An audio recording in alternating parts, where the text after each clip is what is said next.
Mahasiswa MBG penyaluran MBG di Kabupaten Merauke akan alami penyesuaian selama Ramadan. Pelaksanaan MBG akan disesuaikan dengan kondisi sekolah dan mayoritas penerima manfaat sambil menunggu petunjuk teknis resmi. Penyaluran MBG di Kabupaten Merauke akan mengalami penyesuaian selama Ramadan.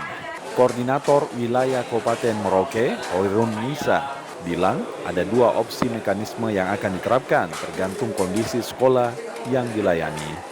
Penyesuaian ini dilakukan dengan mempertimbangkan mayoritas penerima manfaat di setiap sekolah. Kebijakan teknis MBG sementara masih menunggu petunjuk resmi dari pemerintah pusat. Jadi sebenarnya untuk mekanisme di bulan Ramadan nanti itu ada dua opsi, antara dia tetap melihat mayoritas sekolah yang dilayani. Jadi untuk SPPG ini kan ada beberapa sekolah yang dilayani yang melihat mayoritas penerima manfaatnya. Kalau di situ memang banyak muslim berarti mereka diberikan paket kering, tapi itu semua juga kebijakannya nanti menunggu dengan juknis di bulan Ramadan. Karena nanti saat bulan Ramadan pasti ada juknis tersendiri seperti itu.